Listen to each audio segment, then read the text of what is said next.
Tá? Começou. Calma. Deixa eu te falar assim já. Consegui me ouvir toda? Os outros não. Boa tarde a todas e a todas. Eu acho que é da rede e é normal. Boa tarde a todos e a todas. Estamos a começar com o nosso painel de debate, que tem como tema que país teremos? Uma análise sobre Angola pós-Covid em uma perspectiva feminina. Antes de mais nada, deixa-me apresentar. Eu sou a Jandira Dalla, graduanda em Letras Língua Portuguesa pela Universidade de Integração da Lusofonia Afro-Brasileira. Deixe-me apresentar também as minhas convidadas.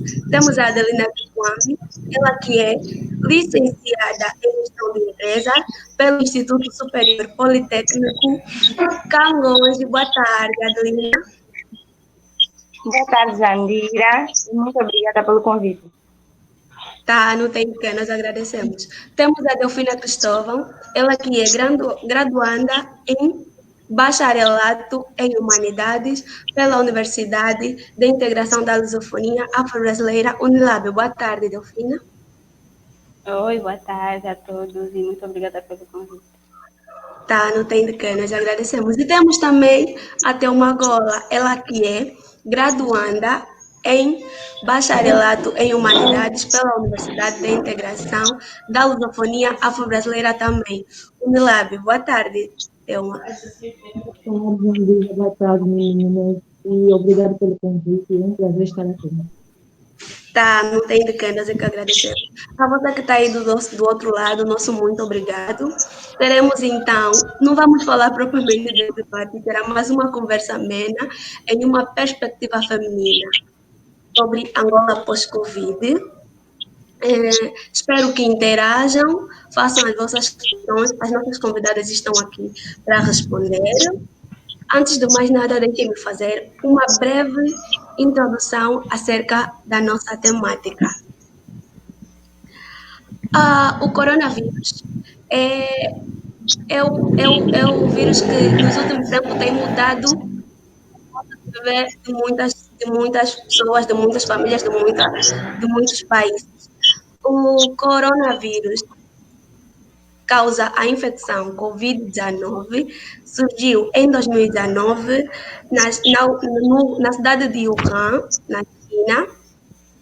As nossas pesquisas mostram que os primeiros casos parecem ter acontecido de animais para as pessoas, tornando-se então uma epidemia e depois foi alastrando-se até se tornar uma pandemia a nível mundial.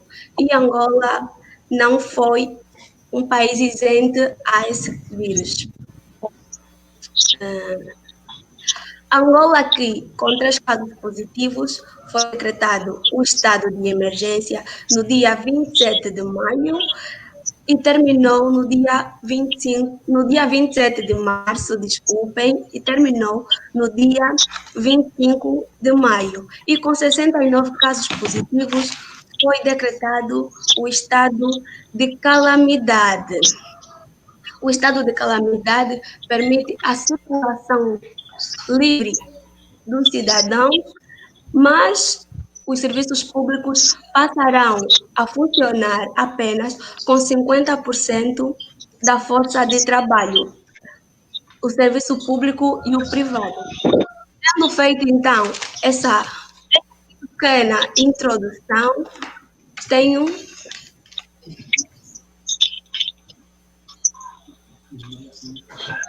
gostaria que desligassem receber aqui uma informação por parte da nossa organização. Gostaria que desligassem só o microfone enquanto eu estiver a falar. Acho que vem com eco. Podem fazer isso, meninas. Quando cada uma estiver a falar, desliga o microfone e fique simplesmente a pessoa que está a falar. Pode ser? Não vejo microfone.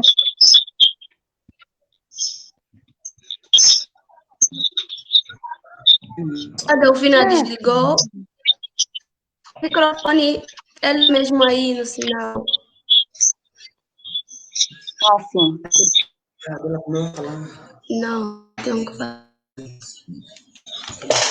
Sim, como eu ia dizendo, Angola, contra os casos, foi decretado o estado de emergência no dia 27 de maio e terminou no dia 27 de março, desculpem, e terminou no dia 25 de maio.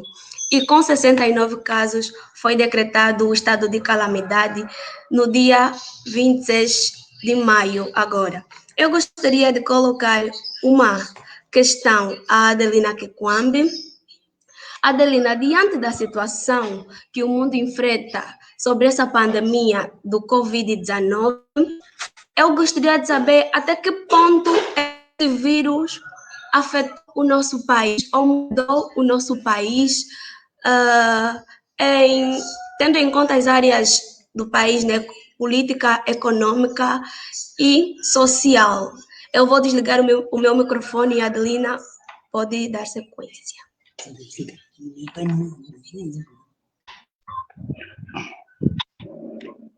Muito obrigada pela pergunta que me foi formulada, Jandira. Começo por dizer, e já respondendo à tua questão, todas conseguem me ouvir em condições? Boa.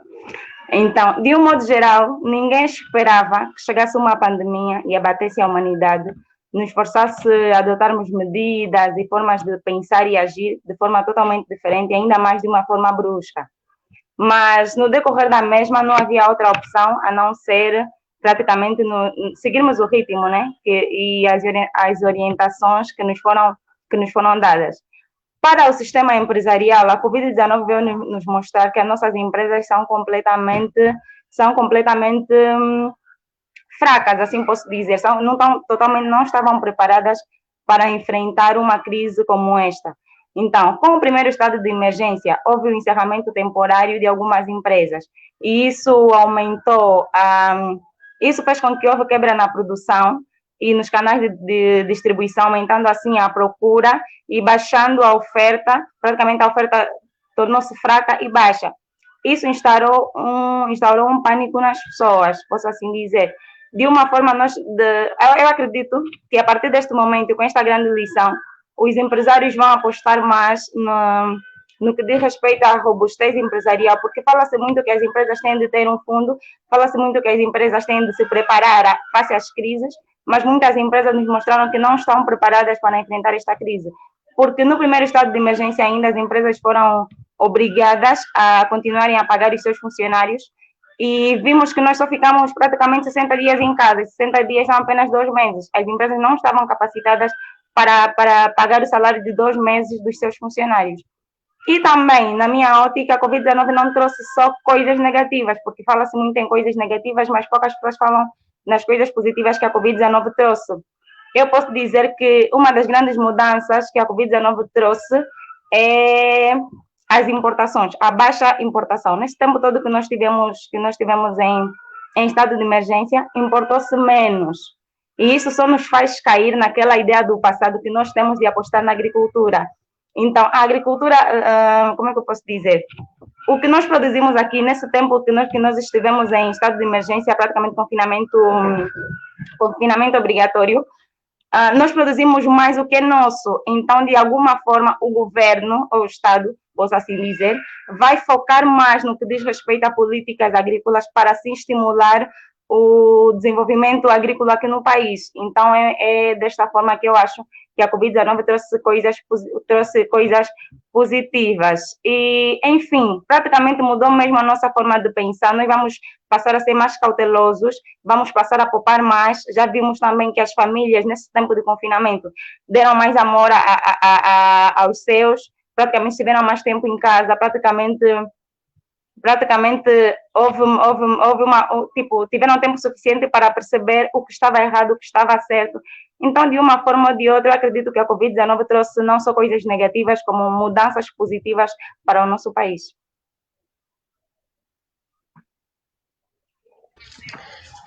A Delfina saiu do debate. Tá? Delfina, estás aí? Mas vamos dar sequência ao nosso debate. Como mostrou Adelina Kikwambi em suas abordagens, a Covid-19 não trouxe só coisas negativas, também trouxe coisas positivas. Mas, Adelina, como ficou a relação social das pessoas? Não falaste desse ponto. Boa. Com certeza que a relação social das pessoas diminuiu, como em todo mundo. A Angola não ficou isento disso.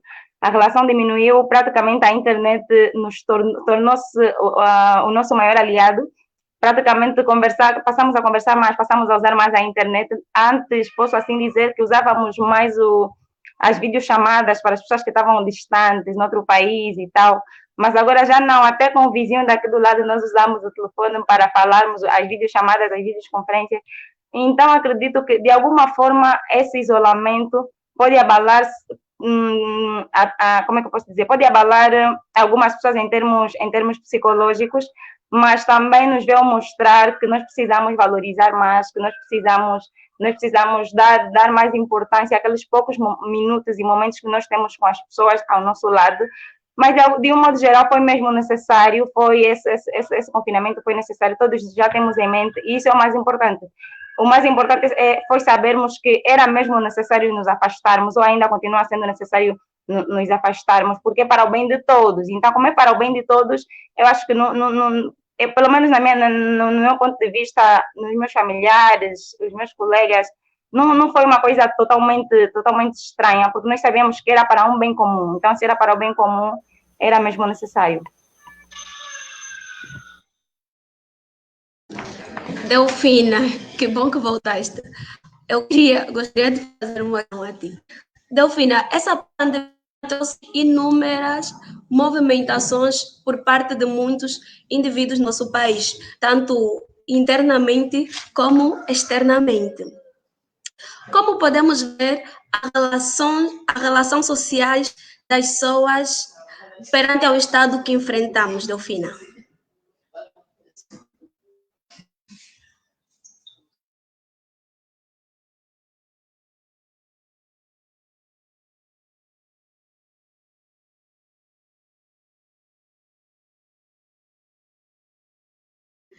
Delfina, consegue me ouvir? Olá, o teu microfone está desligado. É bom ligar. E agora ouves? Ouve. Sim, consigo ouvir. Mais uma vez, obrigada pelo convite. Estou aqui com um problema de internet, mas alguma coisa vai ser resolvida. Antes de eu responder a tua pergunta, é necessário nós analisarmos que Angola nós tínhamos, que Angola nós temos e que Angola nós teremos. As relações entre as pessoas, as relações sociais, já andam abaladas muito antes do Covid-19. Ou seja, há 2 ou 3 anos para cá, nós enfrentamos uma crise econômica. Nós somos um país rico, de acordo com as nossas expectativas e de acordo com aquilo que nós vemos que o governo fala, nós somos um país rico em diversas áreas. Porém, o petróleo representa 58% do nosso produto interno bruto. E nessa perspectiva, é o petróleo que baixou e, consequentemente, nós tivemos a crise econômica. Com a crise econômica, muitas famílias deixaram de ter a renda mensal e, automaticamente, de acordo com o nosso Estado democrático, né, o cidadão tem direito ao bem-estar. Com a renda familiar, o bem-estar da população e, consequentemente, as suas relações sociais se alteraram. O Covid-19 veio simplesmente mostrar, né, que nós temos muitos buracos e que esses buracos precisam ser tapados. Nós temos um exemplo básico. Em muitas províncias do sul do nosso país, concretamente Luanda não, concretamente Cunene, Huila, Bié, temos um problema grave de seca, em que estimativamente de 5 a 6 crianças morrem por fome. Então, e como é que nós podemos avaliar a relação social dessas pessoas antes do Covid-19 e agora com o Covid-19? Então, é necessário nós termos atenção que o Covid-19, sim, é o Covid-19, porém, nós temos outras questões no país que abalam constantemente as relações sociais. Em questões políticas, nós temos visto que o nosso Estado, em termos de papéis, sim, apresenta políticas públicas para que o nosso Estado tenha uma vida sustentável e uma sociabilidade econômica. A sociabilidade econômica, posteriormente, vai transmitir ou vai gerar uma sociabilização familiar. Porém, são instrumentos que só estão no papel. Nós notamos uma falta de materialização com relação às políticas públicas. E nós temos N exemplos de vários fatores que abalam as relações interpessoais e as relações sociais das nossas famílias antes do Covid-19. E com relação ao Covid-19, sim, o Covid-19 trouxe inúmeras preocupações nas famílias. E a Adelina disse muito bem, nós vimos um déficit nas empresas e muitos jovens trabalhavam em sítios privados. E com esse estado de calamidade que foi decretado, muitos jovens ficaram desempregados. E como é que anda a relação social dessas pessoas que estão sem emprego, que estão sem uma renda familiar e não têm muitas probabilidades de terem alguma coisa em casa, porque não têm aquilo que o governo devia dar, porque é nosso direito de acordo com a nossa lei magna. E por outro aspecto, nós temos visto que com o surgimento do coronavírus, no nosso país em específico, a relação, principalmente das famílias, ficou abalada, porque nós temos visto um índice elevado de desequilíbrio emocional, que muitas das vezes esse desequilíbrio emocional é causado pela bagagem de notícias, e por outro aspecto é a informação ou a comunicação. Será que o nosso governo tem comunicado de uma forma salutar para que as pessoas tenham consciência realmente do que é o coronavírus, realmente? Porque assim, é bonito falar que nós temos que ficar em casa, que temos que lavar as mãos, mas nós sabemos que nosso saneamento básico é ínfimo, é pequeno, é muito insignificante para aquilo que é o número de famílias em estado de risco. Então, nós temos que avaliar que, em termos políticos, as políticas públicas não têm tido uma contribuição significativa para que as pessoas tenham relações sociais consideráveis. Isso antes do coronavírus e é uma consequência agora também. E, por outro lado, temos o aspecto psicológico, psicossocial, que tem afetado muitas famílias, porque as famílias não tinham, muitas famílias que tinham uma renda mensal, que tinham pessoas que trabalhavam constantemente, não tinham aquela coisa de confinamento, porque agora nós temos o confinamento, ou tínhamos o confinamento, que obrigava as pessoas a ficar todo o tempo em casa. E nós temos visto que nesse período as pessoas, ouvimos muitos relatos de que não, eu tenho conhecido melhor, eu tenho visto melhor, eu tenho percebido que perdi isso, ou que deveria ter feito isso. Então, nós temos visto que as relações sociais perante as pessoas nesse aspecto do coronavírus têm trazido impactos positivos e impactos negativos. Porém, é importante falar que o coronavírus veio destapar muitos buracos que precisam ser tapados. Por enquanto, eu fico por aqui e vamos continuar o nosso debate. Tá, obrigada, Delfina. Com base nas abordagens das nossas convidadas, dá para perceber que o coronavírus veio destapar bastante lacunas que tínhamos dentro do nosso país. Tem uma gola e um olhar mais social, especificamente nas solturas dos presos, vimos que um dos meliantes mais temido do Kazenga foi solto. Que impacto isso poderá gerar na sociedade? E uma questão ainda que interliga com essa é o elevado índice de jovens desempregados e jovens desempregadas que procuram por meios de sobrevivência muitas vezes indecorosos, como a prostituição, criminalidade e violência. Que políticas públicas achas que o governo angolano deveria implementar para combater essas situações. Vou desligar meu microfone, então.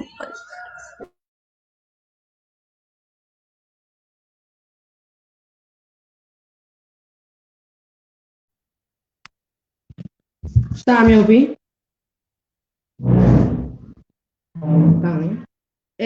Sobre a soltura dos presos, segundo o jornal Novo, é possível que o Ministério da Justiça solte mais de 1.000 presos. Isso por conta da epidemia. E esses são reclusos que têm crimes leves, que estão numa prisão, estavam numa prisão preventiva. E, tipo, é possível que essa soltura traga grandes consequências no país. Isso por conta, sabendo que Angola apresenta um número muito elevado de desempregados e desempregadas, é possível também que esses cidadãos que estão a ser soltos agora não terão emprego num futuro próximo, e é depois dessa situação da epidemia, não terão emprego. E como a Adeline já estava a dizer, muito das empresas que não tiveram fundos para continuar a pagar os seus funcionários durante esses 2 meses, é possível que depois dessa situação eles possam dispensar algumas pessoas. É possível.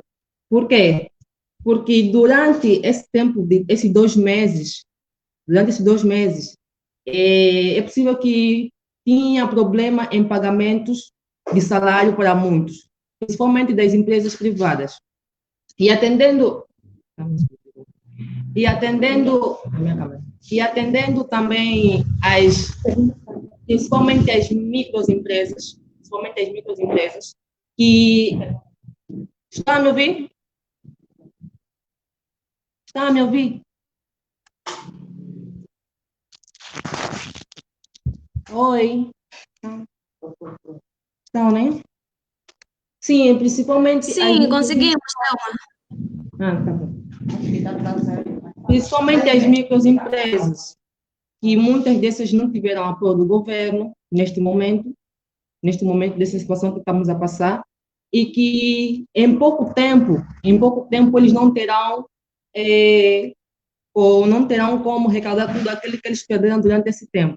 E é mais provável que eles possam dispensar mais ainda os funcionários. Então, isso significa que teremos um número mais elevado ainda de desempregados.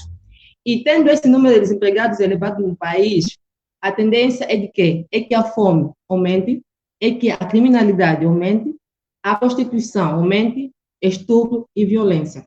É possível isso. E agora, sobre as políticas públicas. Já existem políticas públicas na lei constitucional de Angola, no qual o governo tem a obrigação de cumprir com essas políticas públicas. Não é, em primeiro ponto, não é necessário nós criar mais políticas públicas por cima daquelas que já existem. É preciso nós rever as políticas públicas já existentes. Do tipo, diante da situação econômica que o país apresenta, né? Nós sabemos que o país está numa situação econômica muito devastadora, posso assim dizer, e eu acredito e também seja possível que o governo não terá condições para implementar essas políticas públicas, que é o que a população precisa. O que a população precisa agora?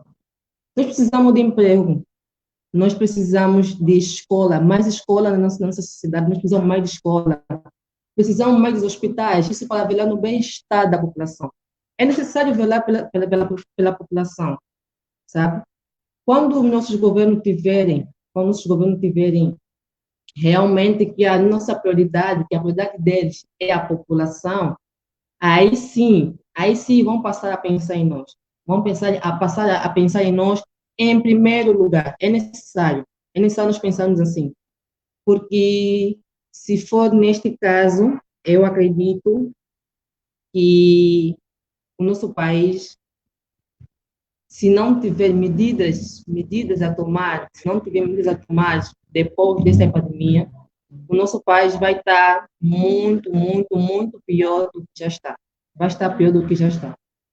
É isso aí. Por agora é tudo.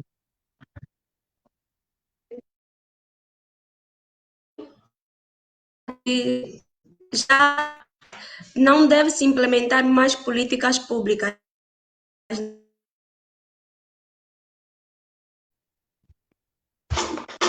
Primeiro, é que eu disse naquela hora, é necessário primeiro rever as políticas públicas já existentes. É necessário rever Thelma, as políticas. Sim, estou a ouvir. É necessário rever primeiro as políticas públicas já existentes, porque não adianta nada.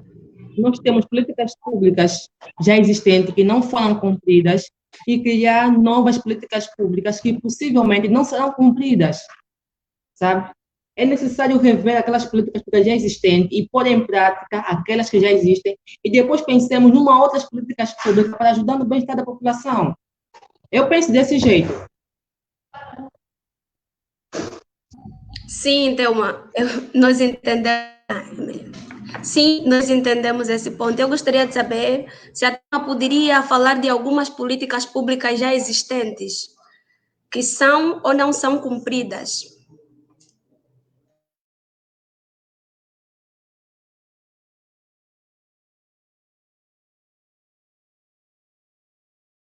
Thelma, o teu som está desligado. Tirei. Tipo, o aumento das escolas na sociedade é preciso, o aumento de hospitais é preciso, a política pública que foi criada pelo presidente, que serão dados os 1.500 empregos, é necessário. Então, são essas políticas públicas que nesse momento a população precisa. São essas. Tá, obrigada. Temos aqui algumas perguntas dos nossos internautas que estão a interagir muito bem, desde já agradecemos. Vamos passar para a primeira pergunta. Cada uma das convidadas terá 2 minutos para responder. Primeiro será a Delfina. A primeira pergunta diz: o que fazer para vencer esses fracassos psicológicos? Os fracassos psicológicos, acho que foi a Delfina que disse nas suas abordagens. Sim, podem responder cada uma das nossas convidadas.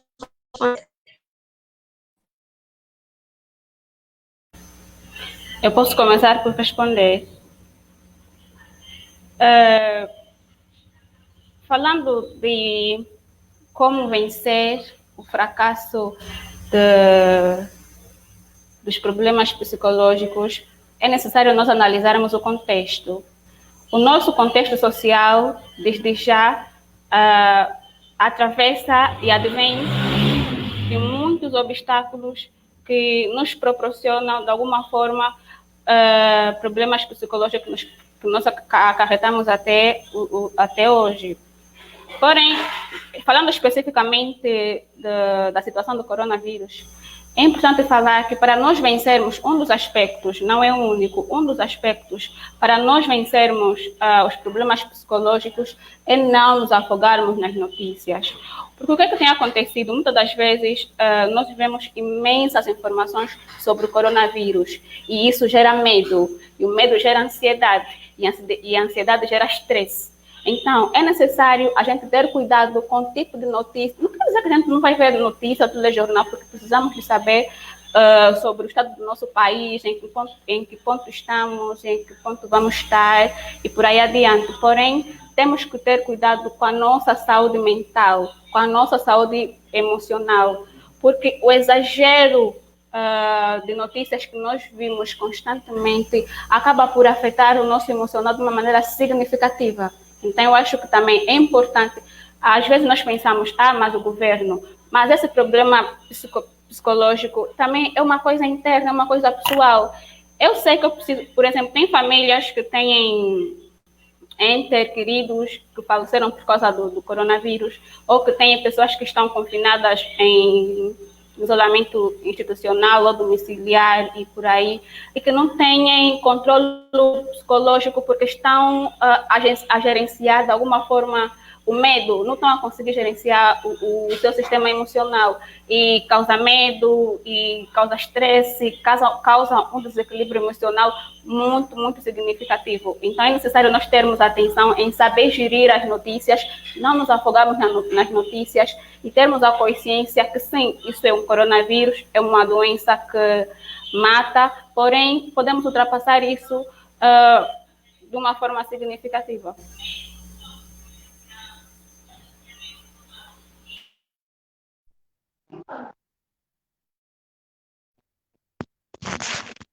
Sim, primeiro ponto, como eu disse, nós estamos a falar das notícias.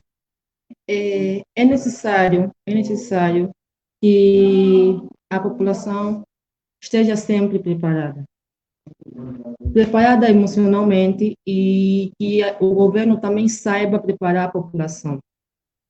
Quando começou essa situação do Covid-19, em Angola, era coisas que já se ouvia do Covid-19 a partir de outros países. E Angola, de repente, decretou o estado de emergência, em que as pessoas tinham que estar em quarentena e que tinham que cumprir com rigor. E eles realmente não sabiam como se prevenir dessas doenças e de como deviam se manter, porque a população não foi preparada pelo governo. E eles também ficam muito estressados e apegados nessa situação porque eles não vejam só notícia com base na nossa sociedade, do que está acontecendo lá. Eles vejam notícia de outros países, sabendo que isso é uma crise, vou chamar de crise, uma crise mundial, que está acontecendo em vários países. E eles vão vendo muitas notícias, não só de Angola, e de outros países também, e eles ficam com medo, meio estressados, porque pensam que tudo que aconteceu em outros países também possa acontecer naqueles países, no país em que eles estão, que é Angola, e não sabem como se prevenir disso, não sabem como se proteger, e não sabem como se manter. E por isso eu digo que muitas das pessoas angolanas, quando decretaram o estado de emergência, não prestaram muita atenção nisso. E ainda quando se começavam a ficar na rua, fazendo o que eles achavam que tinham que fazer, pensavam que fossem umas férias até, porque muitos ficavam na rua, consumiam álcool, a ouvir música, as jungueiras saíam para vender, porque elas não tinham noção de como é esta situação e de como estava afetado o nosso país. Então, é necessário que, antes de tudo, o governo prepare a população precisa ser preparada antes que a situação chegasse ao país. Tinha que ser preparada emocionalmente e fisicamente. Era preciso isso. E também o concernente a essa situação, ela foi se espalhando muito, porque o nosso país, apesar de decretar o estado de emergência, ainda circulavam voos, vinham pessoas de Portugal, vinham pessoas de outros países, e a situação lá já estava meio, como eu posso dizer? Já estava meio andante, né? Já tinha muitos casos e Angola ainda não tinha. Então, com essa entrada de gente, depois as coisas começaram a surgir de repente, acontecendo muitos casos diariamente, e aí foi assustando a população, e muito deles não estavam conseguindo digerir isso aí. É tudo.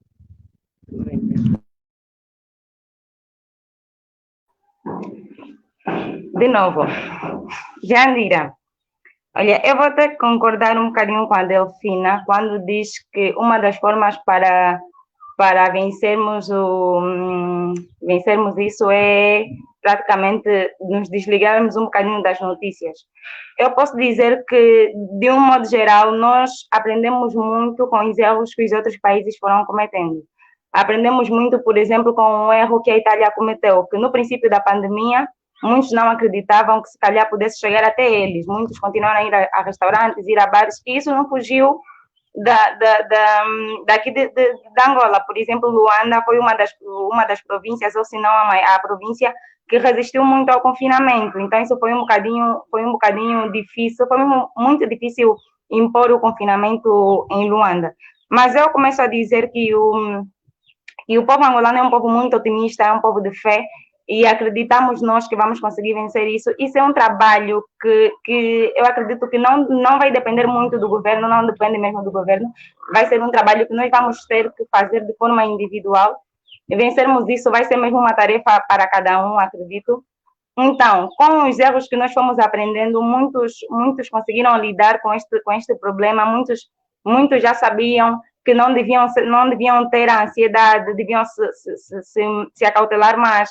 Então, e também, uma coisa que não foge muito, que a Delfina disse, acho que foi com relação, olha, acho que me fugiu, então vou ter mesmo que continuar a falar de outra coisa. Então, para vencermos isso, só temos mesmo que apostar em cuidarmos da nossa psique, cuidarmos das nossas emoções, cuidarmos da nossa ansiedade.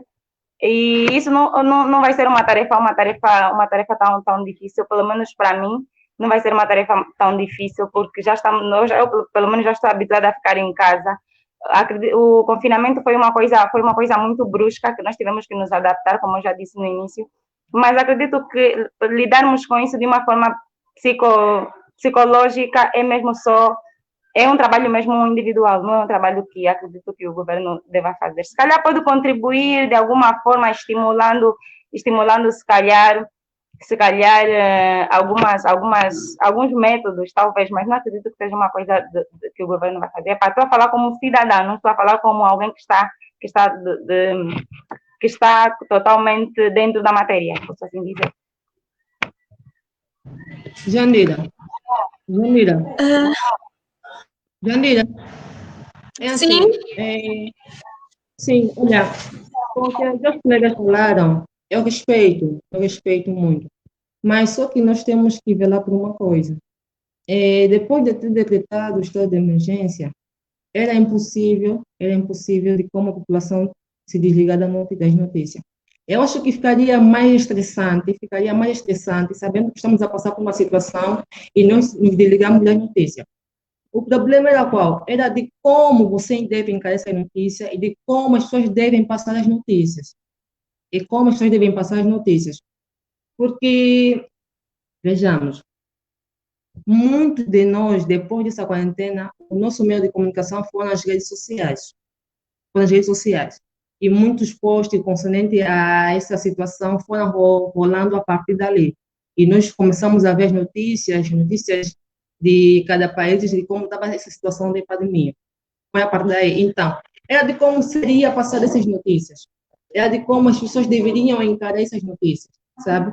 Porque se desligar das notícias, deixaria as pessoas mais estressantes ainda. Imaginamos que depois de ter decretado o estado de emergência, o governo decidisse não dar notícia à população de como estava a situação, de quantas pessoas por dia eram infectados. Imagina como é que seria.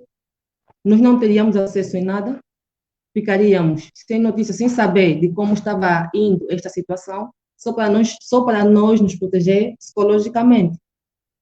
Não saberíamos de nada. Então, era necessário nós próprios saber digerir as informações. Eu acho isso. Tá, obrigada. Ai, tá bem, não. Thelma, olha, eu até não discordo da tua ideia, mas vou te dizer o seguinte: é muita gente em Angola desinformada, independentemente do esforço que o governo tem feito, sensibilizando a população, indo para cada comunidade. O governo tem feito muito, admito, mas é muita gente desinformada em Angola. Acredito que temos que saber digerir as informações, mas muitas informações são, como é que eu posso dizer? é que nem hobby das mídias. As mídias, às vezes, adoram mesmo comentar. Então, ver o que é o mais importante, selecionar o que nós podemos e o que nós não podemos ver é o mais importante. E há muita gente em Angola onde não tem energia, onde não tem sinal de rádio, onde não tem nada. Praticamente, as pessoas, se calhar, existem pessoas em Angola que nem sabem que existe Covid-19 em Angola. Não sabem. Então, eu acredito que, de uma forma ou de outra, tu não deixas de ter razão, mas ainda nos desligarmos da notícia e vemos simplesmente, sabemos selecionar, chega a ser um bocadinho importante para essa situação que nós estamos a viver. Obrigada às nossas convidadas. Acho melhor ficarmos por aqui nessa questão, porque temos outras questões e sabemos que temos que saber digerir as notícias e reduzir as notícias. Ver o que dá para ver e o que não dá para ver. Espero que seja esclarecido. Temos outras questões. Eu gostaria que as nossas convidadas fossem breves nas respostas, por favor. Temos aqui uma pergunta direcionada a Delfina. Delfina, o estatuto econômico influencia nas relações interpessoais?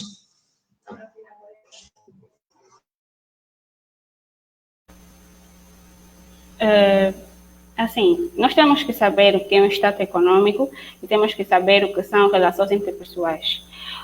O Estado econômico é nada mais do que prestígio, prestígio, destaque econômico e por aí. Já as relações interpessoais, podemos considerar que é a associação de umas ou mais pessoas. E, especificamente nesse contexto do coronavírus, eu acho que falar de status econômico que influencia no coronavírus é assim, gratificante. Por quê?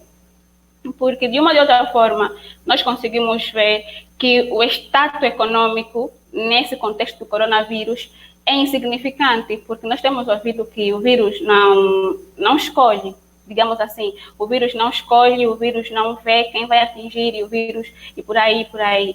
Porém, o status econômico que algumas pessoas têm no nosso país poderia, de alguma forma, interferir nas relações interpessoais, ou seja, nós temos visto algumas lives e alguns eventos de músicos e políticos e por aí, fazendo algumas doações relativamente às pessoas.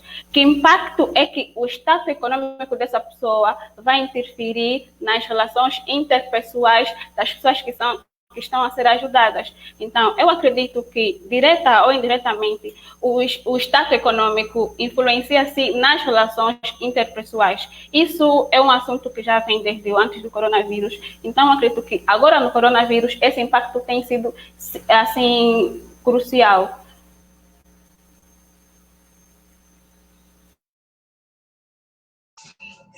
Obrigada, Delfina. Temos aqui uma outra questão dirigida a Thelma Gola Dádiva. Não achas que eles encarcerados estariam mais protegidos contra o Covid-19? Eu acho que eles estariam mais protegidos do Covid-19. Primeiro, depois de ter decretado o estado de emergência, era necessário suspender as visitas. E eles só teriam, como posso dizer? Eles só teriam em contato com os próprios policiais. E os próprios policiais, como seriam as pessoas que estariam sempre a estar fora e dentro das instituições, das esquadras, eles deveriam entrar prevenidos para terem contato com os presos.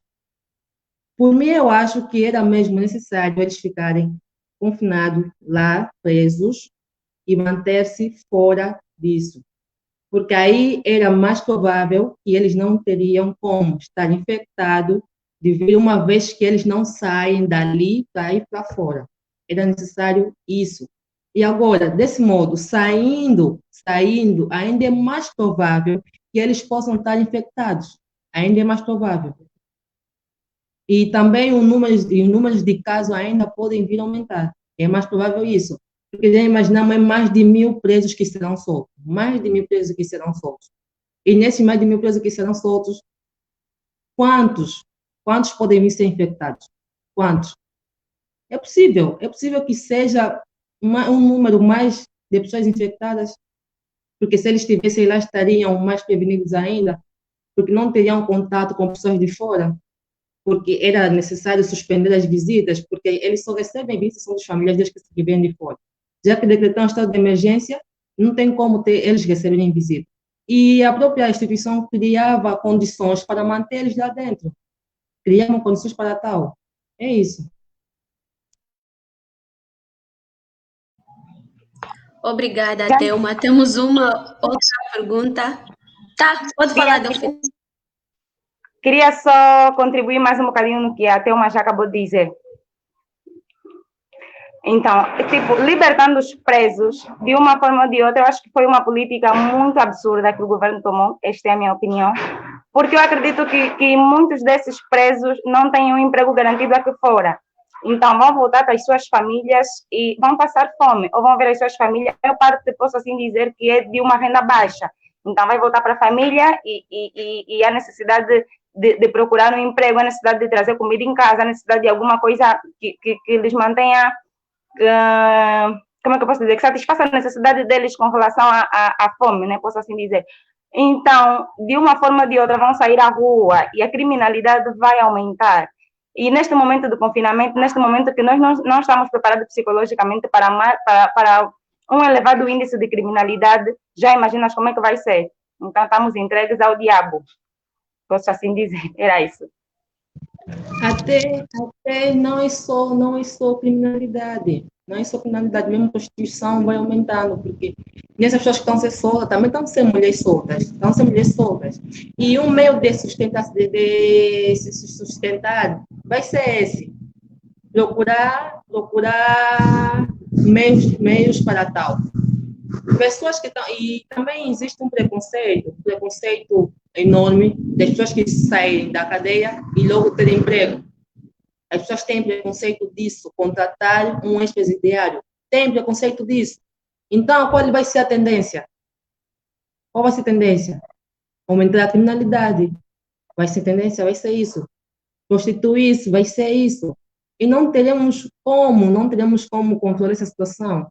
Se os que já estão fora, e mais no número de pessoas criminosas que já estão fora, não estão a ter como controlar essa situação, imaginemos se aumentar mais, como é que vai estar a sociedade?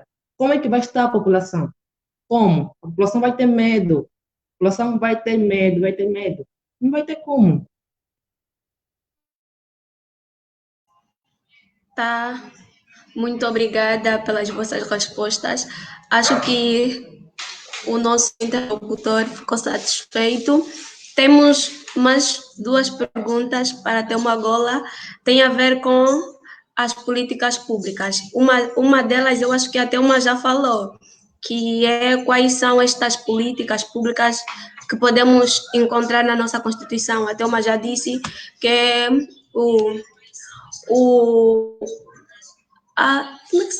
Thelma, é melhor você falar. Não, mas a Thelma disse. Ela disse que é a construção de novas escolas, hospitais. É isso. A outra questão é: será que essas políticas públicas são executadas pelo nosso governo, Thelma Gola?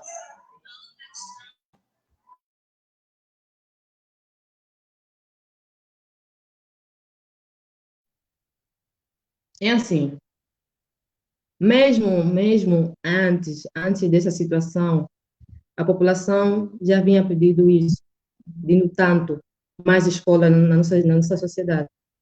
E de lá para cá, não se deu isso que a população pediu, que é mais aumento de escola. Porque tem províncias que precisam de escolas para tal, tem províncias que precisam de escolas e não têm, estudam debaixo das árvores, estudam numa casazinha, estudam em sítio impróprios, possam se dizer. Se de lá para cá a situação foi aquela, não deu o que a população pediu, imagina agora, como é que vai ser? Com a situação econômica que o país está vivendo, como é que vai ser? E depois, qual é o problema? O problema, há instituições escolares em Angola, que numa turma há mais de 80 alunos. Isso é um absurdo. Como numa turma vai ter mais de 80 alunos? Como? Não tem como, é necessário mais escola. E isso o governo não dá. O governo não dá isso. Mesmo os hospitais, é necessário hospitais na sociedade. Ah? Apesar que já muitos, né, ou não tem como os nossos familiares estarem dentro dos hospitais junto com os seus doentes para dormir aos seus lados, é necessário que os hospitais criam também meio para essas pessoas, porque muitas pessoas que quando vão para o hospital levando os seus familiares que estão doentes, eles dormem na rua, debaixo da chuva, ficam debaixo do sol, não tem onde ficar. Isso não pode, isso não pode, não pode, não pode. Os hospitais precisam de medicamentos, precisam de muita. Nossa população não tem o que precisa. Infelizmente, nós não temos o que nós precisamos. É necessário ser criada, é necessário ser criada. Apesar que depois disso não vai dar, não vamos dar o que nós estamos a pedir agora, mas no futuro longo, talvez seja provável que teremos. Talvez seja provável que teremos. Talvez.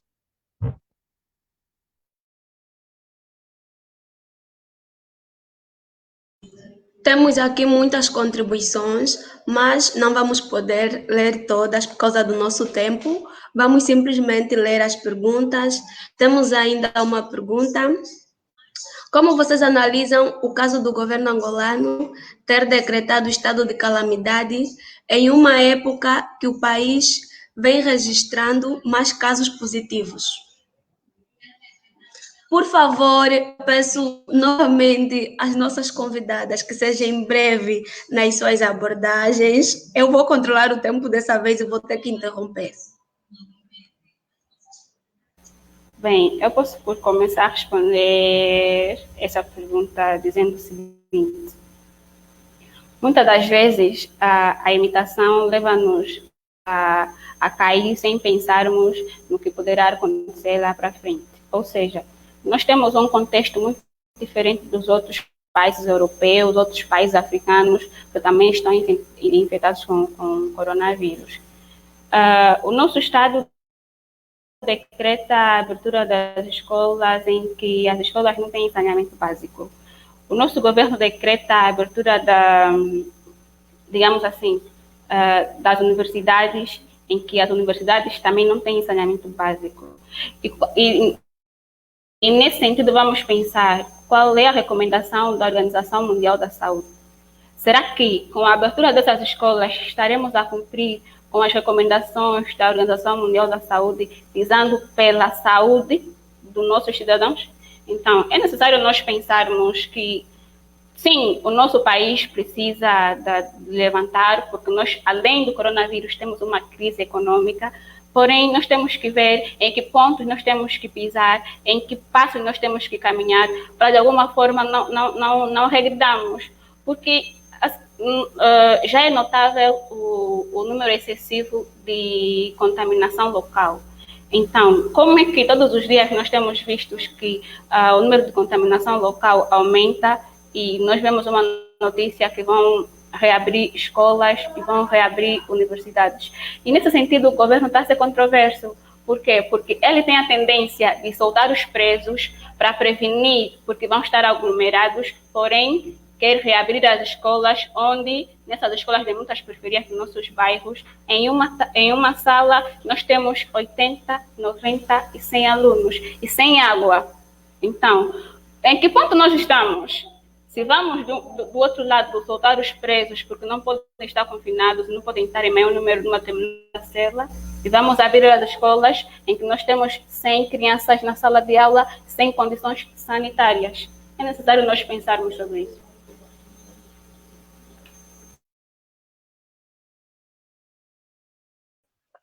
Delfina, nós não estamos preparados nem sequer para aguentarmos uma malária, imagina. Agora, com o estado de calamidade, acho que, com o estado de calamidade, as escolas vão reabrir no dia 24 de junho, se eu não estiver em erro, junho ou julho, se não estiver em erro. Então, as escolas vão reabrir. Essa é uma decisão que ainda é muito prematuro falar disso, porque o governo vai depender muito de como vai estar a situação, de como vamos caminhar daqui até lá, mas é uma decisão que foi muito prematura. Acho que ainda tínhamos de esperar um bocadinho mais, porque as nossas escolas não estão preparadas, não estão mesmo preparadas, não temos carteiras, não temos praticamente os materiais que são necessários para as escolas. Agora imagina, temos que anexar mais ainda para as escolas como é que eu posso dizer, os meios de biossegurança para cada estudante em dias diferentes. Eu acredito que o nosso governo primeiro tem mesmo de nos prevenir, colocar o meio de prevenção à disposição de todos para que as escolas possam então reabrir. A reabertura das escolas é uma temática que ainda vai dar muito o que falar, vai dar mesmo muito o que falar aqui, porque nós temos casos de países que estão lá no primeiro mundo, mas com a reabertura tiveram, se calhar em 2 ou uma semana tiveram casos assim a subir. Então, a reabertura das escolas, eu posso dizer que foi um grande erro, é uma decisão totalmente prematura, uma decisão precoce, não devia ser agora.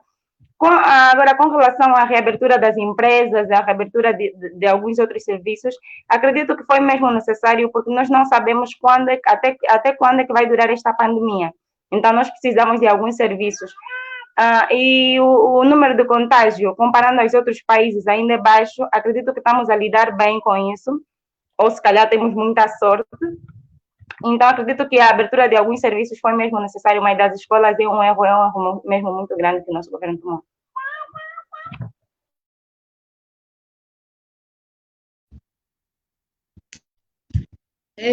Olha, sobre a abertura das escolas, isso ainda é uma questão que está em análise. É uma questão que está em análise. Ontem saiu uma notícia em que o grupo parlamentar da UNITA sugeriu que o retorno das aulas fosse só em setembro, talvez numa visão que até lá as coisas estejam mais minimizadas, a situação esteja mais minimizada, pensando nessa situação. Agora, o estado de calamidade, o governo decretou isso, só provou que não tem condições para manter a população, não se tem condições para manter a população dentro de casa. E falando também disso, os 8.000 kwanzas que até hoje prometeram, não deram à população, já é 8.000, não deram à população. Então, não tem como eles darem condições para a população, porque a população ficando em casa também estariam a passar fome, e muitas dessas pessoas tinham que sair mesmo para ir vender, como vimos as senhoras ambulantes, tinham que sair mesmo para ir vender, para ter a sustentabilidade para as suas famílias. Então, talvez seja por bem, né, pensando nessa situação, sabendo que eles não têm condições para dar. Então, convém a população sair para a procura de condições para tal. E do que ficar em casa,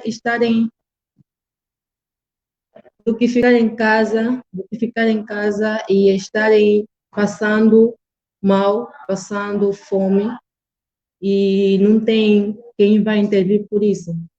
É tudo. Obrigado. A Thelma foi a única que conseguiu cumprir os minutos. Temos ainda mais uma questão que diz: visto que o Covid-19 é uma pandemia que afeta em diversos aspectos, tal como social, econômico e psicológico, e entre outros. Nesse caso, que medidas o governo deverá tomar para evitar danos piores após a pandemia? Isso no aspecto econômico.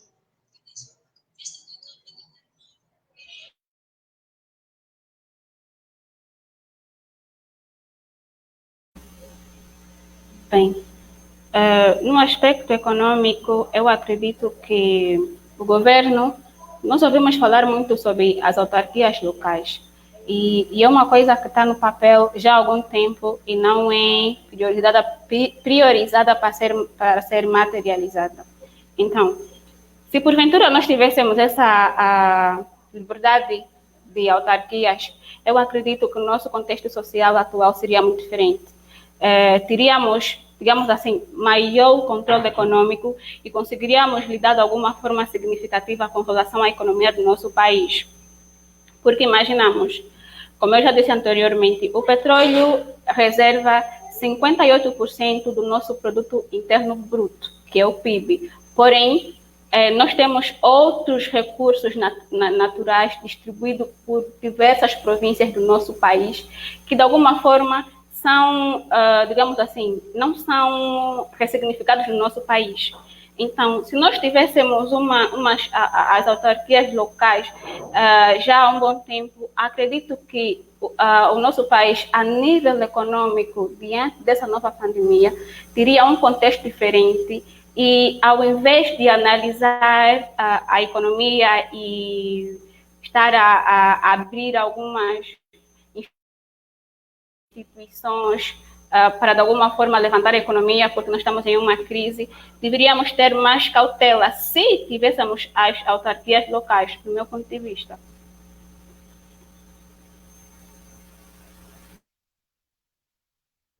Jandira, eu já sou de opinião que o governo devia facilitar as políticas de empreendimento, porque eu acho que a única solução de nós darmos a volta por cima, ou se calhar continuarmos ao ritmo e suprimos as nossas necessidades, eu acho que de alguma forma, em termos econômicos, seria empreendermos.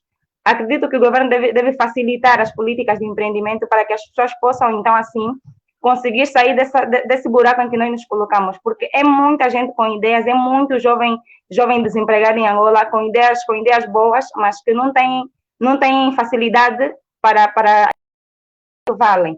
Então, sou de opinião que o governo deve apoiar mesmo, deve melhorar as políticas de empreendimento para que as pessoas, então, possam mostrar o que valem, possam mostrar o que sabem fazer. Só assim conseguiremos dar a volta por cima no que diz respeito à economia.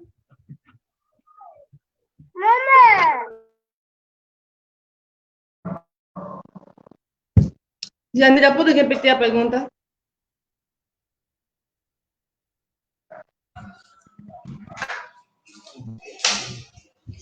A pergunta é melhor eu tocar no ponto mais importante da pergunta, que diz assim: que medidas o governo deverá tomar para evitar danos piores após a pandemia? Isto no aspecto econômico. Sim, como a Adeline já disse, é mais no aspecto de empreendimentos, né? Como a Adeline disse, que o governo deveria investir mais nisso, porque quanto menos desempregados tivermos no país, melhor ainda, né?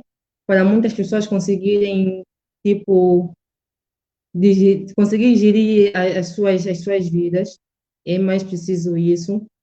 E apostar em alguns aspectos que possa, vou dizer, que possa tirar o país dessa situação, ou depois dessa situação, e que, ai meu Deus, estou me entendendo. Jandira, tu me desconcentrada. Tá, mas a Delfina e a Adelina penso que conseguiram responder ao nosso ouvinte.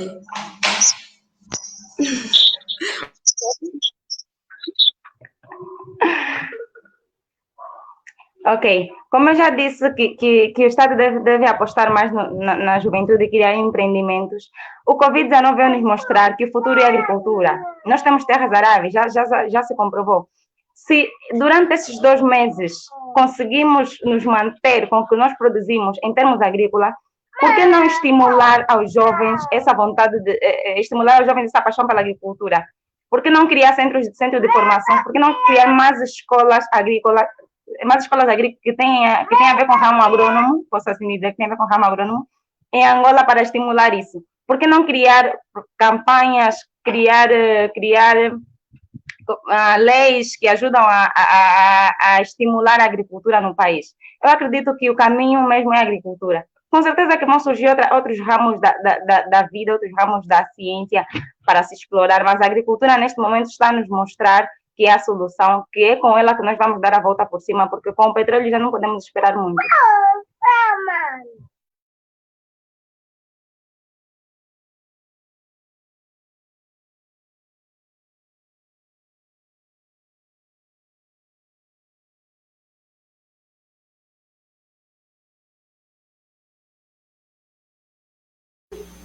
Jandira, não te ouvimos. O meu microfone estava desligado. Havia esquecido. Desculpem.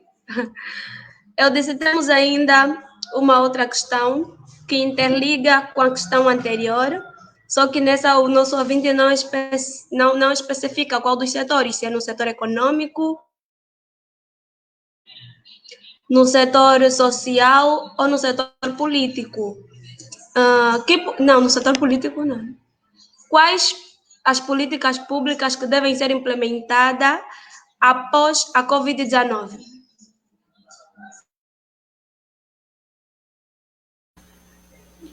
É assim, no nosso país nós temos diversas áreas de saber e temos diversos setores.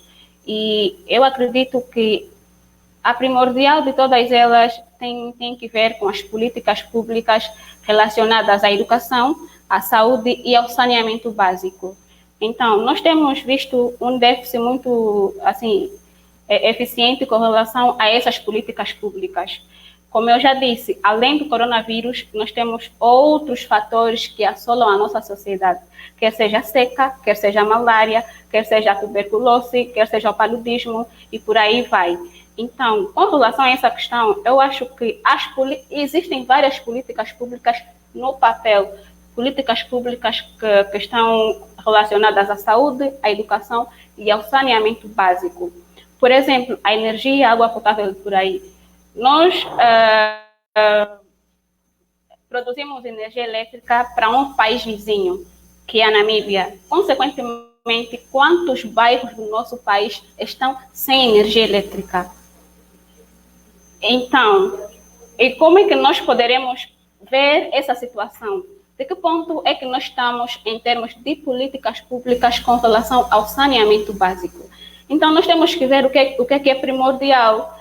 Eu acho que, do meu ponto de vista, né, as políticas públicas que devem ser revistas, porque existem no papel, como eu já disse, existem, porém, falta a materialização. Políticas públicas com relação à saúde, com relação à educação e com relação ao saneamento básico. Olha, concernente a essa pergunta, eu acho que eu já havia respondido, né? Já havia respondido ao princípio quando eu falava. É isso que a Delfina já disse. As políticas públicas já são existentes, é necessário que se ponha em prática, é necessário que o governo cumpra com as políticas públicas já existentes. Então, do tipo, criar novas políticas públicas por cima daquelas que já existem, não há solução. Se aquelas não foram cumpridas, não vai ser essas que vão ser cumpridas. Então, é necessário que eles cumpram mesmo com as políticas públicas já existentes. É necessário isso.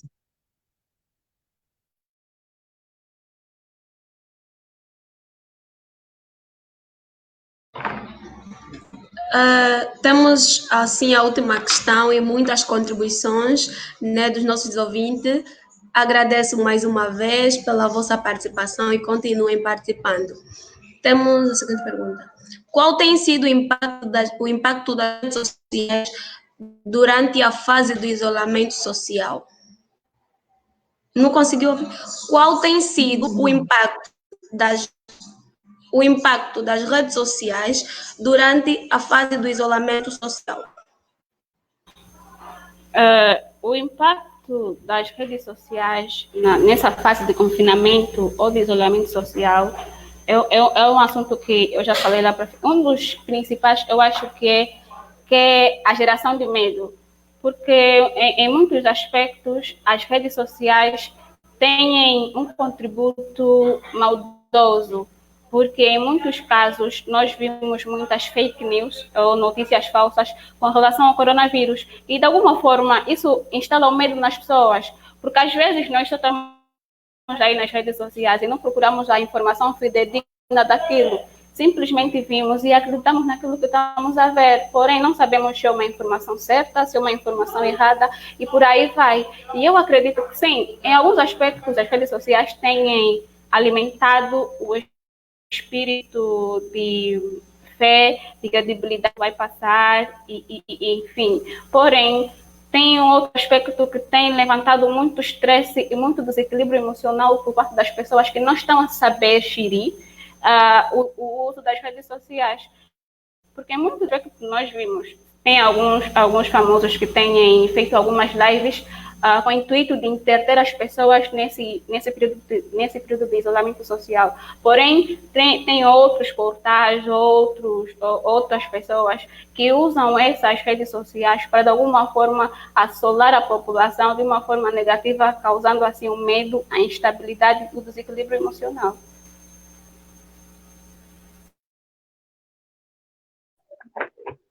Jandira, como eu já havia dito, saber separar as informações é uma coisa muito importante que as pessoas devem ter em conta. Com relação ao que a Delfina disse, é verdade que tem aparecido muitas fake news, muitas coisas que às vezes nós temos de investigar, será que é verdade, será que não?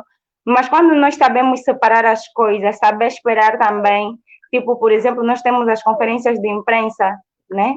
Temos as conferências de imprensa, então se nós sabemos separar as coisas, tipo, por exemplo, no Facebook vai aparecer, nós temos mais 2 casos no sítio X, por que não esperar a conferência de imprensa para ter certeza se essa notícia é credível ou não? Então, nós temos que saber separar as coisas neste momento, mas eu posso dizer que as redes sociais, neste momento, estão a trazer mais positivismo do que coisas negativas, porque está-nos a ajudar a nos mantermos mais unidos, está-nos a ajudarmos a se divertirmos mais, porque um confinamento sem internet e sem rede social, eu não sei, acho que já daria em doida. Então, acredito que as redes sociais, de uma forma geral, estão a trazer mais coisas positivas do que coisas negativas. É como as meninas já disseram, elas disseram muito bem. Não tem só coisas negativas nisso, também tem coisas positivas. Isso atendendo aos lives que os famosos têm feito, isso para arrecadar os bens, né, para arrecadar os bens para a doação. E, concernente os fake, as notícias falsas, é necessário que tenhamos mais cuidado com isso, é necessário mesmo que tenhamos tipo, prova daquilo que está a ser dito naquele momento, para não entrarmos em preocupações desnecessárias. É preciso termos muito cuidado. Mas, portanto, não tem só coisas más nisso, mas também tem coisas boas. E também, de qualquer jeito, também está a alertar muitas pessoas, de qualquer jeito, também está a ajudar muitas pessoas, e isso é tudo. Muito obrigada, meninas. É como tudo, né? Há consequências positivas e negativas. E o coronavírus também tem as suas consequências positivas, como podemos ver. Voltamos posteriormente aos comentários dos nossos ouvintes. Vamos seguir ainda com as questões do nosso painel. Delfina não, era Adelina Kikwambi. Adelina, tem uma outra questão. Com tudo isso que já se foi dito aqui, né, que o estado, que essa pandemia em Angola veio mostrar as lacunas que tínhamos em muitos setores. Adelina, após essa pandemia, como é que achas que podemos dar volta? Qual é a melhor forma de dar volta?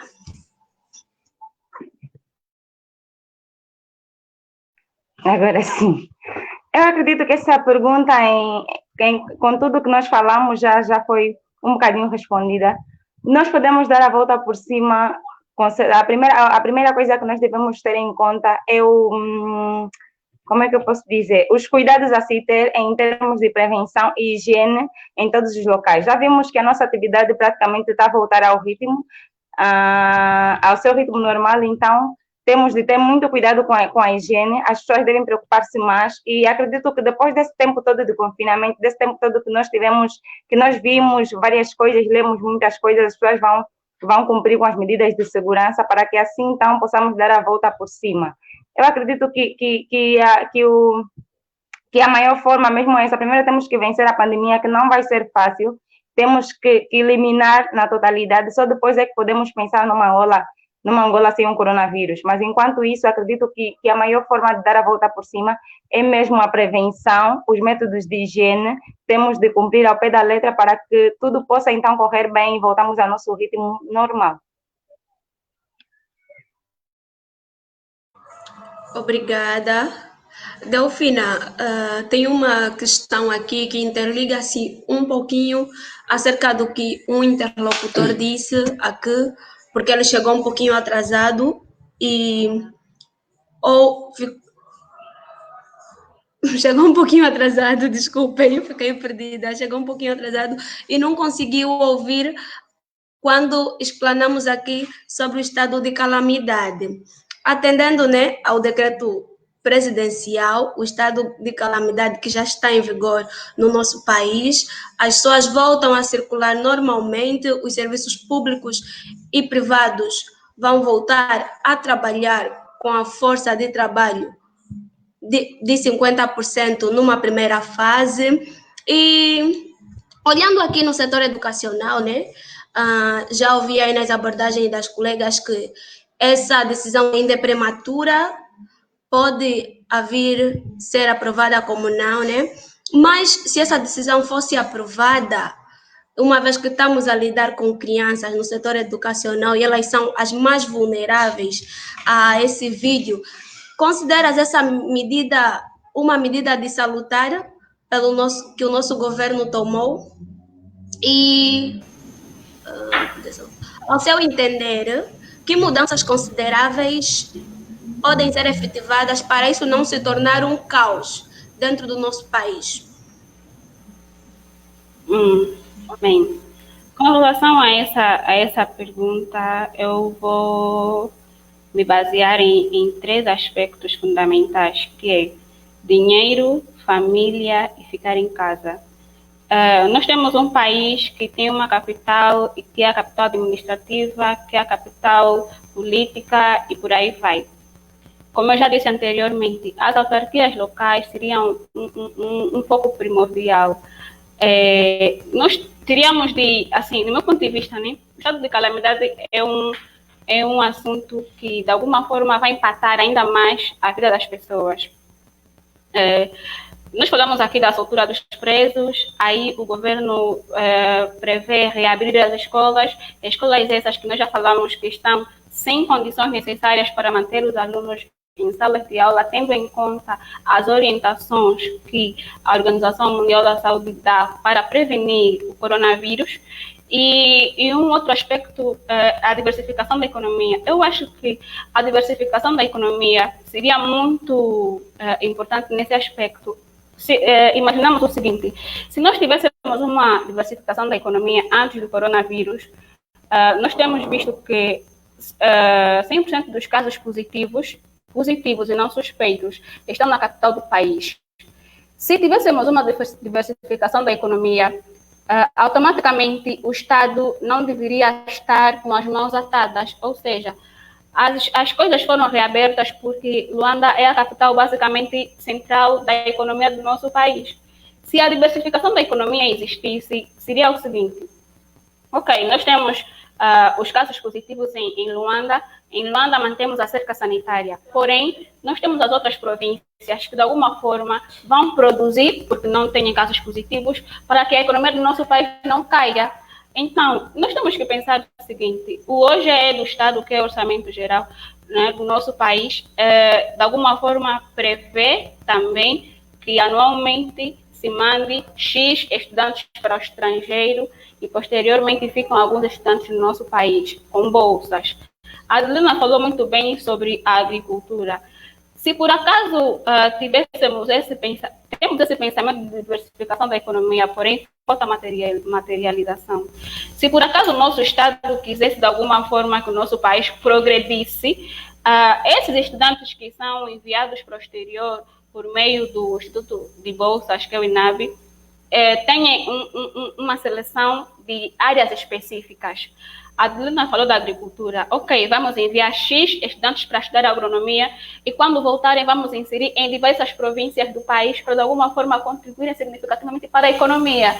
Já que o dinheiro que eles usam para o nosso país, que eles usam que é para estudarem fora, advém do orçamento geral do Estado, obviamente que de alguma forma, ao retornar do nosso país, tenha que contribuir para a economia do nosso país. Por que não temos esse pensamento?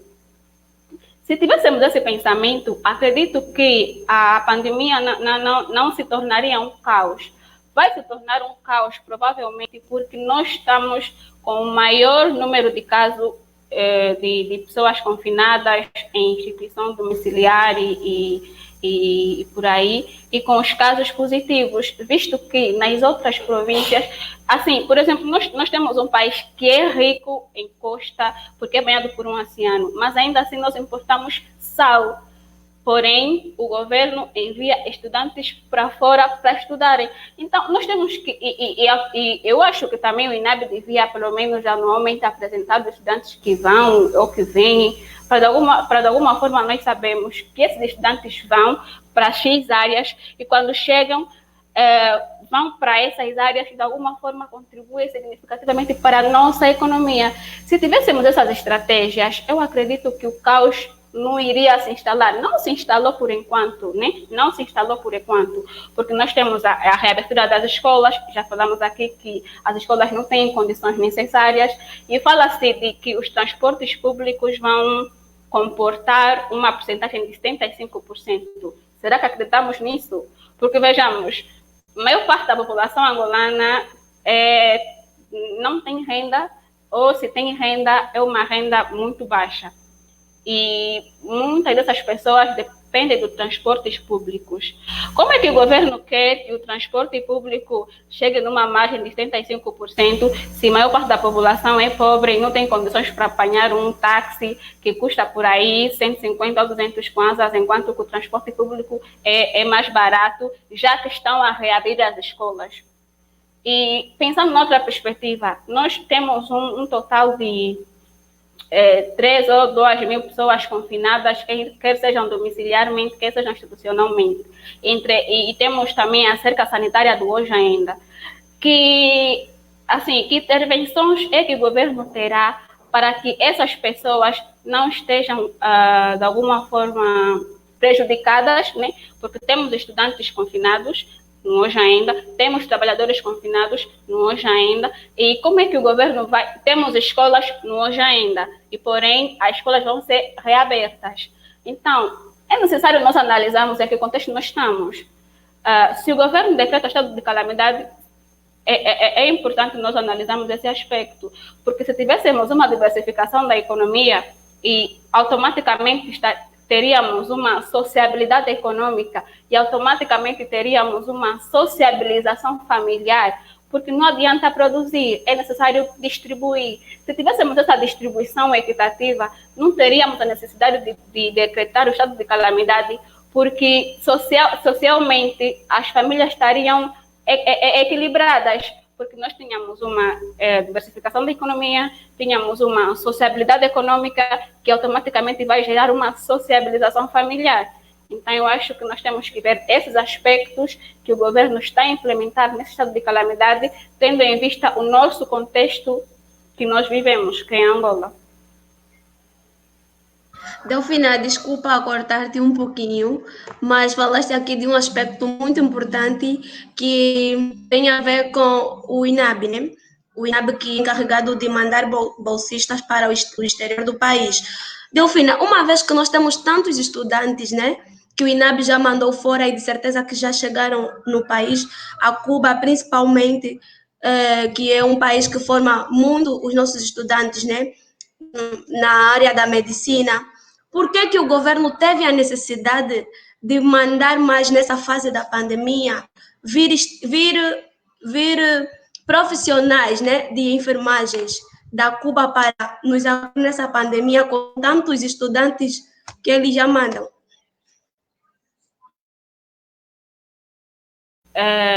Eu acredito que vou usar aqui um termo, não sei se é o correto, mas vou usar, se eu tiver errada, depois as pessoas aí podem me corrigir, mas é o desrespeito do capital humano. Porque, assim, em uma entrevista, uma médica dizia que os estudantes estrangeiros, quando chegam no país, automaticamente passam por alguns testes, né? Passam por alguns testes para serem admitidos nas instituições de saúde. Porém, os estudantes estrangeiros, que são, nesse caso, os médicos estrangeiros, estamos a falar de medicina, os médicos estrangeiros, quando chegam no nosso país, não têm a necessidade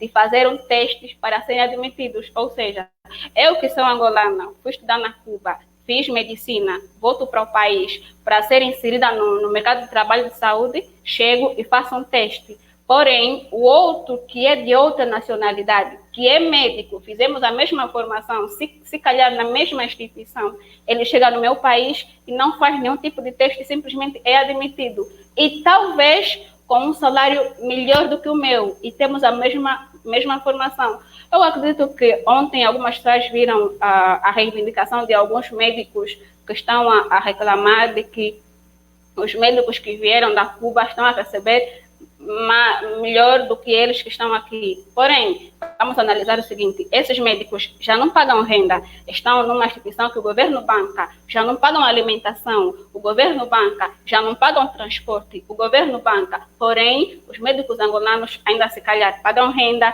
têm filhos, têm escolas para pagar e têm que pegar táxi ou têm que pagar impostos e um monte de situações. Então, nós temos que analisar até que ponto o desrespeito do capital humano no nosso país se encontra. Então, acredito que o facto do nosso governo pensar em trazer médicos para aqui, para o nosso país, que é para tentar reduzir o número elevado de coronavírus, pode ser salutar, sim, mas desde que não desrespeite o nosso capital humano. Nós temos muitos médicos, por exemplo, foi decretado de que os médicos reformados fossem readmitidos, porém, temos muitos médicos recém-formados que não foram admitidos. Por exemplo, se for em caso de dizerem, não, ele é recém-formado e vai ter muitas dificuldades. E por outra hora, o outro já era aposentado. Se calhar as mesmas dificuldades que o aposentado vai ter ao exercer a função novamente, se calhar o novato também vai ter. Então, é necessário nós vermos até que ponto nós estamos em condições de salubridade da humanidade do nosso país, porque é importante nós apostarmos no capital humano. É importante nós apostarmos no capital humano. Se o governo apostou em trazer esses médicos de fora, se calhar é porque também é isso que se fala, né? Não acredita, porque nós temos muitos médicos que são formados no nosso país, porém, se calhar não foram notificados para, de alguma forma, prestar atenção à saúde, tendo em vista o novo coronavírus que nós estamos a viver agora. Se calhar não acreditam naquilo que eles, nas taxas que eles formam, né?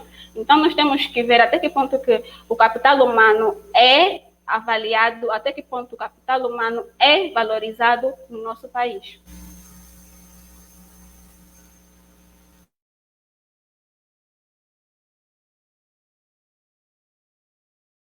Então, Angola, tem aqui uma questão da plateia que interliga muito com uma das questões que estão no nosso painel. O tema sugere uma perspectiva feminina, situação pós-Covid em Angola. Que ações vocês sugerem à Organização da Mulher Angolana, a OMA, nesse caso? E nós temos visto que nos últimos tempos o índice de violência aumentou contra mulheres.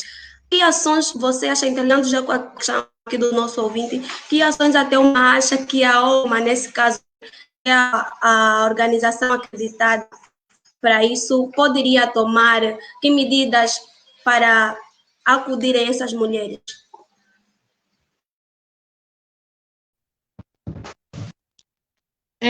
Olha, eu não quero, né, responder essa questão numa visão política, porque se eu estiver aqui a falar simplesmente da OMA, eu estaria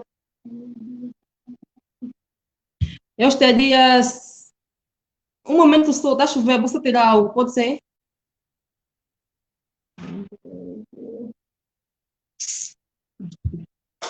Está a me ouvir? Sim, então, Magola, te ouvimos perfeitamente. Te ouvimos perfeitamente, pode pegar. Liga o teu microfone. Como eu estava a dizer, já liguei. Como eu estava a dizer, eu não quero responder essa questão numa visão política, porque Angola não existe só uma organização, que é a OMA, não. Existem várias organizações que velam pelo direito das mulheres. Então, respondendo simplesmente da OMA seria uma visão política e como se eu tivesse a fazer comparação. Do tipo, como eu disse, existem várias organizações, existem como organização da MPD, que é Mulher, Paz e Desenvolvimento, existe a organização da FMA, que é a Federação das Mulheres Empresárias de Angola, existe a OMA, que é a Organização da Mulher Angolana, e Lima, que é Liga das Mulheres Angolanas. E muitos mais. Tem muitas mais organizações como essas, que velam pelo direito da mulher. Então, neste caso, não seria simplesmente a OMA, não seria simplesmente a OMA tomar medidas para ajudar, né, nós mulheres nesse momento. Não seria só a OMA. Em que sentido eu posso dizer isso? Como eu disse, tem muitas mulheres, principalmente muitas mulheres angolanas, e a maioria de empregos dessas mulheres são empregos informais, né? São empregos informais.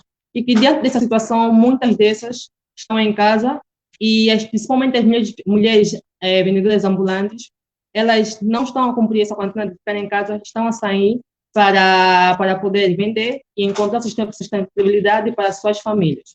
Neste caso, essas organizações deveriam prestar mais atenção para essas mulheres, deveriam dar os seus contributos para elas, e nesta situação, ainda nesta situação, encontra-se mulheres a passarem por violências domésticas, ainda encontra-se, e em vez de nós, mulheres, contactarmos a polícia, deveríamos contactar essas organizações. É nesse momento que essas organizações deveriam cumprir o seu papel. É nesse momento.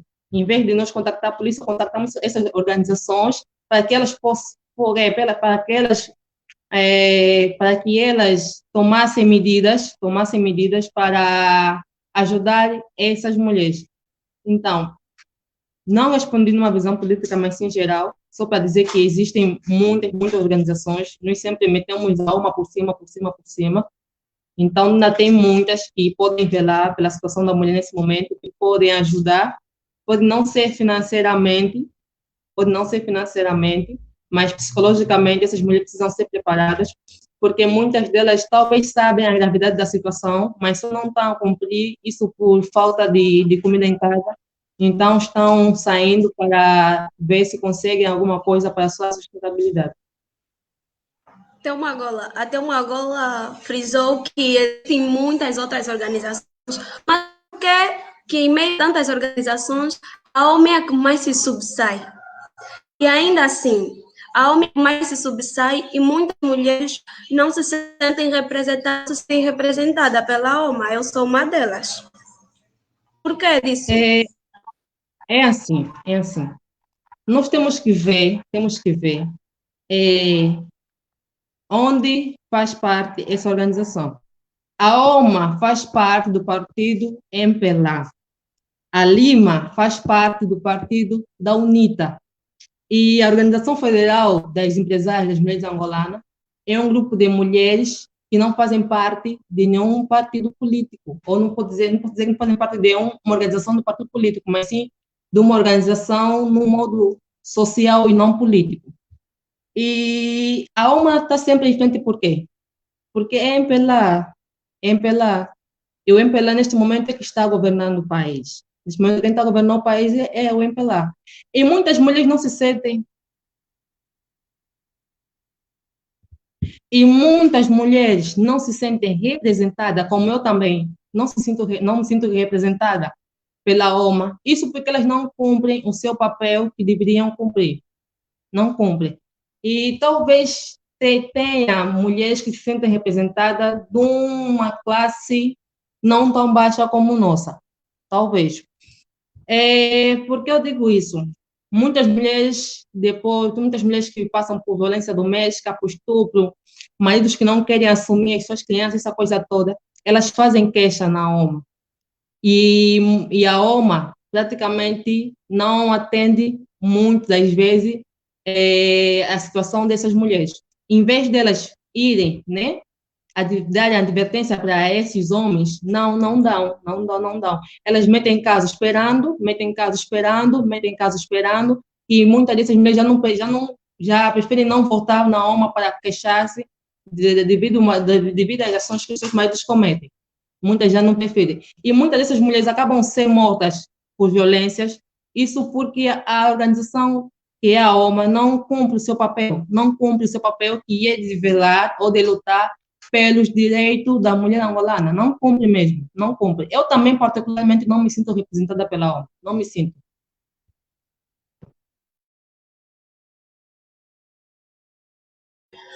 Muito obrigada, Thelma. Senti que fui bem respondida e acho que o nosso ouvinte também. Temos ainda perguntas na plateia. Pergunta nos comentários. Pensei que encontro pessoal. Temos aí a pergunta nos comentários e diz aos ouvintes que quem quiser perguntar esteja à vontade, que as nossas convidadas ainda estão aqui e vão responder. Temos uma pergunta que diz: gostaria de saber quais medidas de. Acho que o nosso ouvinte queria escrever reduzir, e não, reduzir o nível do desemprego em Angola após a pandemia.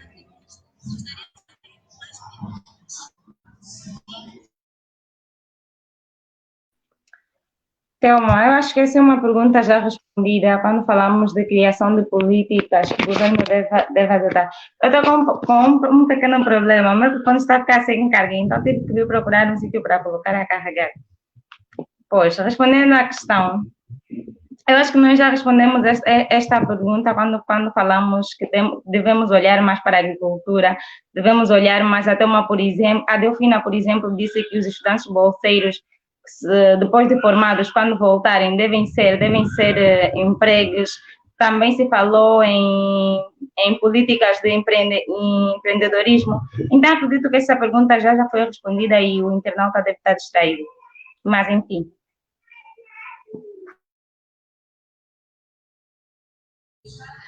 Visto que já é uma pergunta respondida, sim, porque a Delfina já disse, né, que tem de dar a oportunidade, né, a novos empreendedores, a facilitação, né, desse processo, porque é muito complicado no nosso país entender ainda. Temos uma pergunta que diz: quais políticas serão adotadas ao executivo angolano a fim de diversificar a economia angolana na pós-pandemia? Acho que também já é uma pergunta respondida, não, meninas? Ou tem alguma coisa para acrescentar? Já na reta final, eu gostaria de...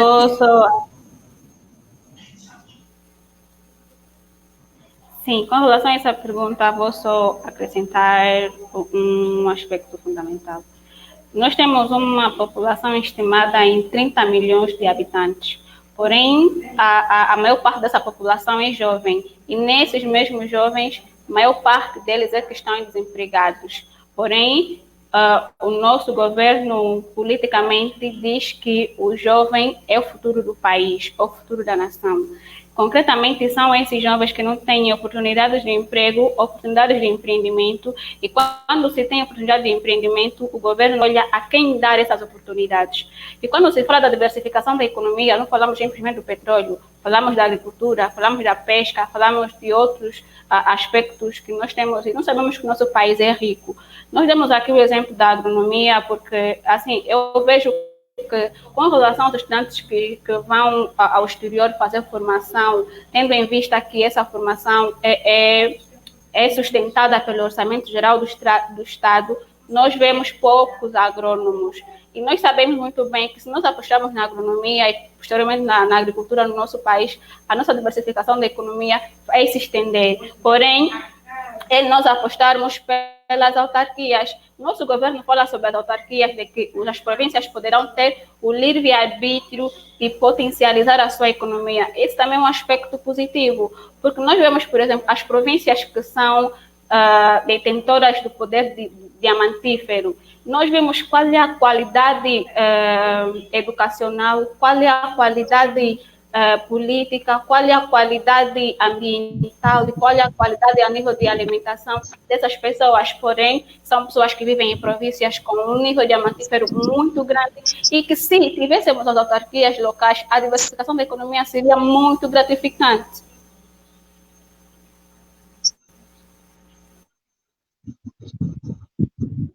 Adelina, poderia desligar o teu som, por favor?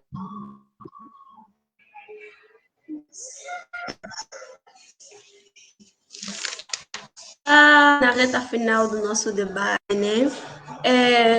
Angola pós-Covid, que país temos? É claro que o mundo em si, após essa pandemia, não será o mesmo, de certeza. Mas nós queríamos saber das nossas convidadas, cada uma terá 3 minutos. Angola pós-Covid, que país temos afinal? Adelina poderia começar?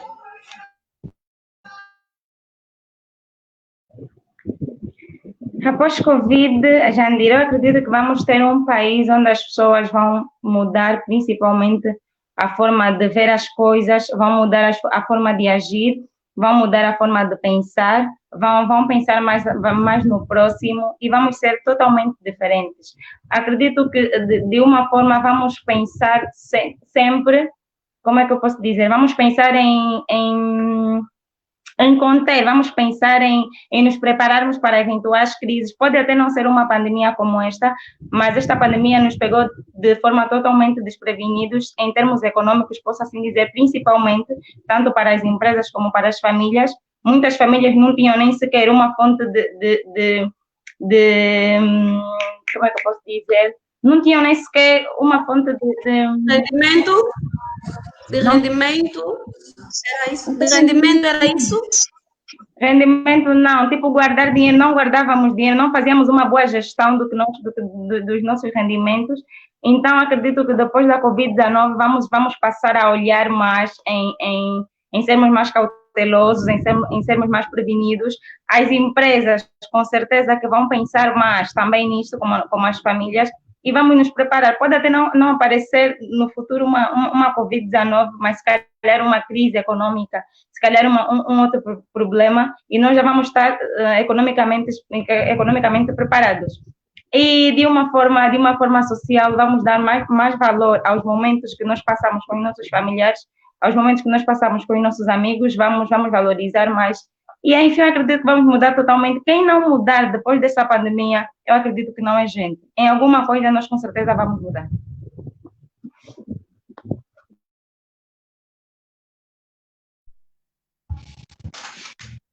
Sim, olha, atendendo à situação que o país está vivendo neste momento, é possível que tenhamos um país pior do que já está. É possível. Mas também, como é possível que, se o presidente da República tiver medidas a utilizar depois dessa pandemia, se tiver medidas depois dessa pandemia, é possível que tenhamos um país razoável, posso assim dizer, razoável, não tão pior do que nós esperamos e também não tão bom do que nós gostaríamos de ter. Eu acho isso.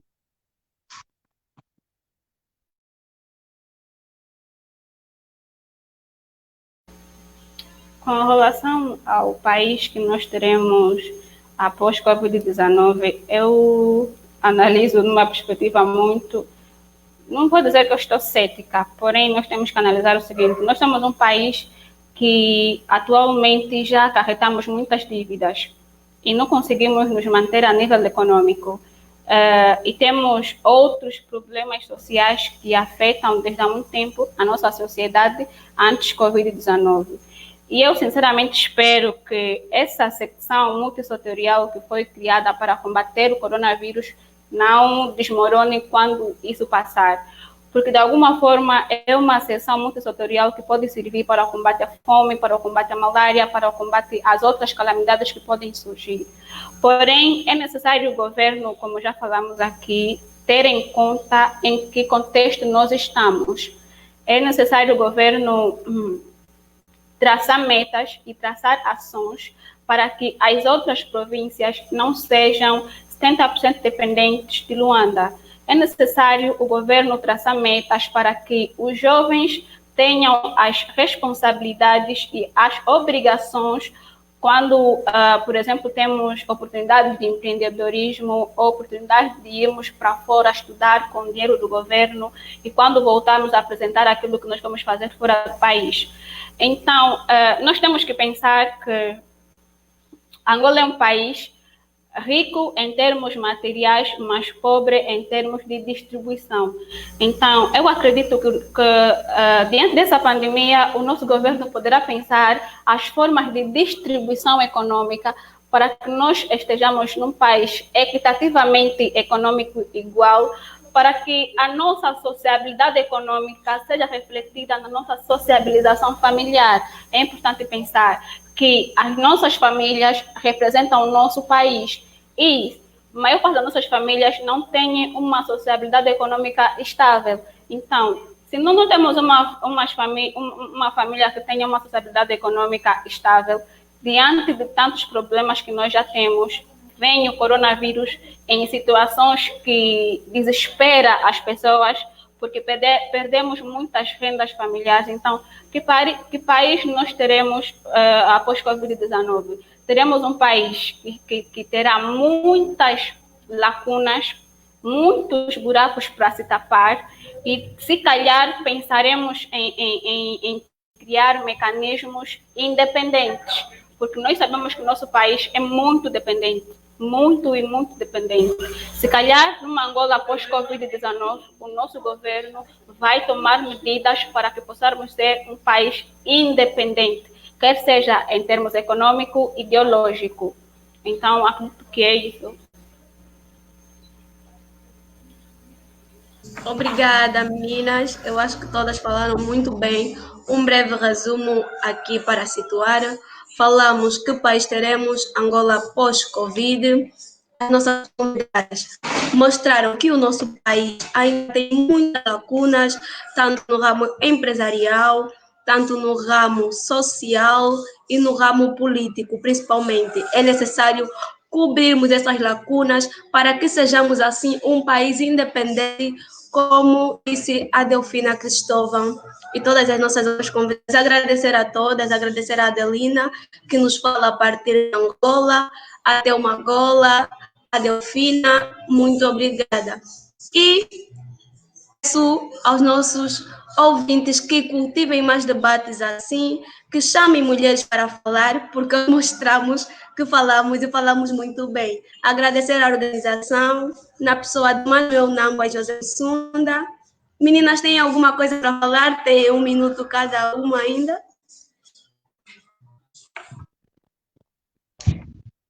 Olha, eu só quero agradecer realmente. Foi a minha primeira vez a participar de um live. Eu gostei, foi muito bom. As colegas que estão aqui falaram muito bem. Pude aprender com vocês, sim, senhora. E estamos de parabéns todas nós. Somos mulheres, devemos nos representar, devemos lutar pelos nossos direitos e é tudo.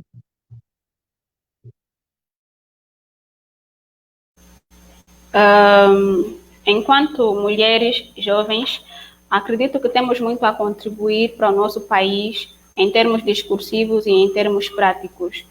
Durante muito tempo, nós ouvimos falar que não precisamos lutar por Angola, porque Angola já tem dono. Mas hoje em dia nós acreditamos que não, que somos capazes de fazer aquilo que nós pretendemos para o nosso país e somos capazes de ser um país promissor. Porém, nem tudo depende do governo. Às vezes, uma ação coletiva a nível local pode ser significante para o processo do nosso país. Portanto, enquanto jovens, vamos, de alguma forma, ter pensamento de que, tipo, não sejamos pessoas que vamos pensar em ser empregados, mas sim empreendedores. Ok, o nosso país não tem 100% dos recursos necessários que é para dar subsídio aos novos empreendedores. Porém, pensemos em ser jovens independentes, pensemos em ser jovens que, de alguma forma, lutam para o seu país, independentemente de onde estejam.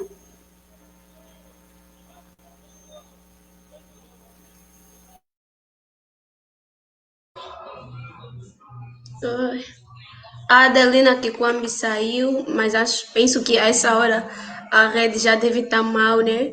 Mas agradecemos a todos que cultivamos mais debates como esse após a pandemia. Espero que estejam a cumprir as medidas de prevenção, lavem sempre as mãos, fiquem em casa. Se sair, por favor,